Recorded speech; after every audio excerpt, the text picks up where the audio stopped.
నా వార్తలు నా ఇష్టానికి స్వాగతం సుస్వాగతం. మనకి అధికారం లేకపోయినా దేవుడి దయ ఉంది. కాకపోతే అబద్ధాలు చెప్పుకుపోవడం వల్లనే గత ఎన్నికల్లో మనం ఓడిపోయామని నేను ఈ సందర్భంగా చెప్పదలుచుకున్నాను. అయినా టీడీపీకి మనకి ఓట్ల తేడా 5 లక్షలే.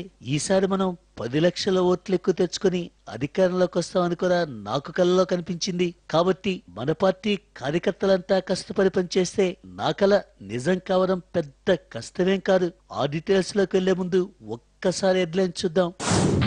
ప్రత్యేక విమానాల్లో చంద్రబాబు షికార్లు, నిధులు లేకున్నా కడుతున్నారు గాల్లో మేడలు. అబద్ధాలు చెప్పలేకే అధికారంలోకి రాలేకపోయాం, ఇప్పుడు సమీక్షలు చేసుకుంటే కానీ ముందుకు పోలేం. హామీల అమలుకు నేను భీకరమైన కృషి చేస్తా, టీడీపీ వాళ్ళు వెటకారం చేసిన పార్టీని బాగు చేస్తా. ఇప్పుడు న్యూస్ ఇన్ డీటెయిల్స్ చూస్తే ఎన్నికల్లో మనం ఎందుకు ఓడిపోయామనేటువంటి విషయంపై నేను చేస్తున్న సమీక్షల్లో చాలా విషయాలు వెలుగులోకి వస్తున్నాయి. చంద్రబాబు నాయుడు గారికి లేనిది మనకున్నది ఆ దేవుడి దయ మాత్రమే. చంద్రబాబు లాగా మనం కూడా అబద్ధాలు చెప్పుంటే మనమే గెలిచిండే వాళ్ళమని నాకు అనిపిస్తా ఉంది. అందుకే మన కార్యకర్తలంతా టీడీపీ ప్రభుత్వానికి వ్యతిరేకంగా ధర్నాలు, ఆందోళనలు చేయాలి. ఇక ఆపమ్మా జగన్, ఓడిపోయాక ఎన్ని విశ్లేషణలు చేసుకున్నా ప్రయోజనం ఉండదమ్మా. అయినా నువ్వు అలాగే సమీక్షలు చేసుకుంటూ ఉండు. నేను నా సాఫ్ట్వేర్ ను అప్డేట్ చేసుకుని కొత్త వర్షన్ లోకి వచ్చాను. చంద్రబాబు 2.0 లోడ్ చేసుకున్నాను. పెట్టుబడుల కోసం సింగపూర్, జపాన్ లో టూర్లు వేశాను. మన సన్ రైజ్ వీడియోలు చూసి అక్కడ వాళ్ళు అవాక్ అవుతా ఉన్నారు. ఆ మాదిరిగా మేము ముందుకు పోతా ఉన్నా. ఆ విషయాన్ని గుర్తుంచుకో. అయ్యా చంద్రబాబు గారు, నేను ఒక్కటే అడగదలుచుకున్నాను. రాష్ట్రం చాలా కష్టాల్లో ఉంది. రాజధాని కట్టడానికి డబ్బులు లేక ప్రజల దగ్గర విరాళాలు, చందాలు వసూలు చేస్తున్నారు. ఇటువంటి పరిస్థితుల్లో మీరు స్పెషల్ ఫ్లైట్ వేసుకుని షికార్లు చేయడం భావ్యమా? మీ దుబారా ఖర్చు తగ్గించుకుంటే ఆ డబ్బుతోనే రాజధాని నిర్మాణం పూర్తి చేయొచ్చు కదా. దయచేసి ఒక్కసారి అర్థం చేసుకోమని మిమ్మల్ని కోరుతూ ఉన్నా. ఏ జగన్, ఏం మాట్లాడతావరా? సింగపూర్ కి, జపాన్ కి విమానంలో కాకపోతే సైకిల్ కనుక్కొని వెళ్ళమంటావా? మనం స్పెషల్ ఫ్లైట్ లో వెళితేనే వాళ్ళు విమానాల నిండుగా డబ్బులు తీసుకొచ్చి ఏపీలో పెట్టుబడులు పెడతారు. అప్పుడు ఆంధ్రప్రదేశ్ జపాన్, సింగపూర్ లో కూడా మించిపోతుంది. ఆ విషయాన్ని ముందు తెలుసుకో. జపాన్ టూర్ అయిపోగానే చైనా పర్యటనకు కొత్త వీడియో తయారు చేయాలి. దానికోసం నేను చైనీస్ భాషలో 4 ముక్కలు కూడా నేర్చుకోవాలమ్మా.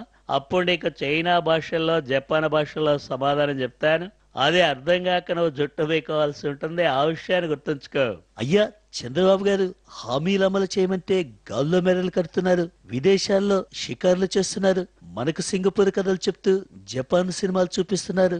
అధికారంలోకి వచ్చి 6 నెలలైనా ఇంతవరకు రైతుల రుణాలు మాఫీ చేయలేదు. కానీ రాజధాని కోసం రైతుల భూములు మాత్రం తీసుకుంటున్నామంటున్నారు. అందుకే మన కార్యకర్తలంతా 1వ తారీఖు ధర్నాలు, ఆందోళనలతో అదరకొట్టాలి. చంద్రబాబు గారు అమ్మో 1వ తారీఖుని అనుకునేలా మీరంతా చేయాలని మిమ్మల్ని కోరుతూ ఉన్నా. నమస్కారం జగన్మోహన్ రెడ్డి గారు. ప్రభుత్వం మా భూములు తీసుకోకుండా మీరే మమ్మల్ని రక్షించాలండి. మీకు తెలిసిన రియల్ ఎస్టేట్ వాళ్ళు ఎవరైనా ఉంటే చెప్పండి. రేట్ గిట్టుబాటు అయితే నా పొలం అమ్మేస్తా. కావాలంటే మీ కమిషన్ మీకు ఇస్తాలండి. ఈ ఒక్క పని చేసి పుణ్యం కట్టుకోండి బాబు. వచ్చే ఎన్నికల్లో నాతో పాటు మా ఫ్యామిలీ, చుట్టాలు, పక్కాలు అంతా మీకు ఓటేస్తాం బాబు. చుదుకొత్తయ్య, మీ భూములు అమ్మి పెట్టడానికి నేను రియల్ ఎస్టేట్ ఏజెంట్ని కాదు. నువ్వు పోయి వ్యవసాయం చేసుకో, నేను సమీక్షలు చేసుకుంటాను. మన బులెటిన్ లో ఇప్పుడు ఒక చిన్న బ్రేక్ తీసుకుందాం. Take a break.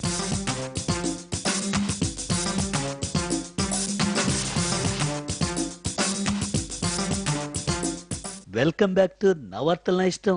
ఏపీలో నేనున్నాను కాబట్టి మన పార్టీ చాలా బలంగా ఉంది.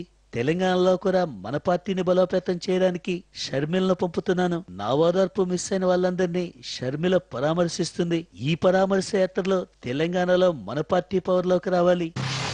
అన్నా, నీవు మళ్ళీ జైలుకు పోయే వరకు నేను పబ్లిక్ లోకి వెళ్ళనేమో అనుకున్నాను. కానీ నీవు బయట ఉండగానే నన్ను తెలంగాణ టూర్ కి పంపుతున్నందుకు సంతోషం అన్నా. నా వాయిస్ తో తెలంగాణ ప్రజల మనసు దోచుకుంటాను. మహానేత మన నాయనను గుర్తు చేసి మన పార్టీకి పూర్వ వైభవం తీసుకొస్తాను. జగన్ బాబు, షర్మిల పరామర్శ యాత్రకు నన్ను కూడా పంపాలయ్యా.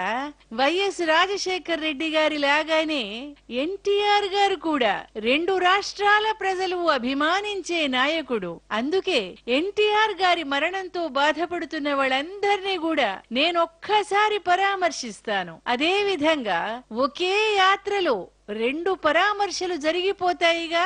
ఈ ఒక్క టూర్ తోనే తెలంగాణలో మన పార్టీని పైకి తీసుకుపోవచ్చు బాబు. అందుచేత మీరు నా విజ్ఞప్తిని మన్నించి నన్ను కూడా షర్మిలమ్మతో పాటు పరామర్శ యాత్రకు పంపాలి నాయనా. చూడండి లక్ష్మీపార్వతి గారు, మీరు ఎన్టీఆర్ అభిమానులను పరామర్శిస్తే వాళ్ళు పోయి టీడీపీ కోట్లేస్తారు. ఇప్పుడు మనల్ని మనమే పరామర్శించుకోవాల్సి వస్తుంది. అందుకే మీ పరామర్శలు పక్కన పెట్టి ఏపీలో చంద్రబాబు నాయుడు పైన మీ ప్రతాపం చూపించండి. తెలంగాణలో మన పార్టీ సంగతి షర్మిల చూసుకుంటుంది. నమస్తే జగన్ రెడ్డి సార్. తెలంగాణలో షర్మిల మేడం పరామర్శ యాత్రతో పాటు మీ ఓదార్పు యాత్ర కూడా చేయాలా సార్? పార్టీ భవిష్యత్తు గురించి బాధపడుతున్న మన కార్యకర్తలను ఒక పాలు ఓదార్చాలి, ధైర్యం కూడా చెప్పాలి. మీరు గిట్లా రాకుంటే ఎవరు ఎక్కడ కార్యక్రమం ఏందో మనకైతే తెలియట్లేదు సార్. చూడు దేవేందర్, మన మీద మన పార్టీ మీద దేవుడి దయ ఉంది కాబట్టి మీరెవరూ ఆధారపడాల్సినటువంటి అవసరమే లేదు. ఇక్కడ చంద్రబాబు మీద ప్రజా వ్యతిరేకత వచ్చింది, త్వరలోనే అక్కడ కేసీఆర్ పైన కూడా ప్రజా వ్యతిరేకత వస్తుంది. అప్పుడు ప్రజలకు మన పార్టీ ఒక్కటే కనిపిస్తుంది. అంతవరకు పార్టీలో ఉన్న వాళ్ళకి కోరుకున్న పదవులు దక్కుతాయి. ఎంతండి జగన్ గారు నాకు తిరిగితే అక్కడెక్కడ మీ పార్టీ ఒకటే ఉంటుందని అలా చెప్తారండి. మా కాంగ్రెస్ పార్టీ ఒకసారి ఓడిపోతే మరి మాటికి దంతాలకు ఓడిపోతుందని ఎలా అనుకుంటారండి? వచ్చే ఎన్నికలాంటికి దంతాలుగా మా బలం కూడా పెరుగుతుంది. మరి తెలంగాణలో మా పొన్న లక్ష్మి గారు, జానారెడ్డి గారు దంతాలకు దుమ్ము లేపుతా ఉన్నారు. ఇక్కడ మా రఘువీరారెడ్డి గారితో కలిసి దంతాలుగా మేము కూడా మా తనక చూపిస్తా ఉన్నాం. ఆపదిక మీరు మళ్ళీ మాతో కలవక తప్పదు కదండి. ఆ మాత్రం కూడా తెలియకుండా మీ ఇష్టం వచ్చినట్టుగా మీ వార్తలు ఎలా చదువుతారండి?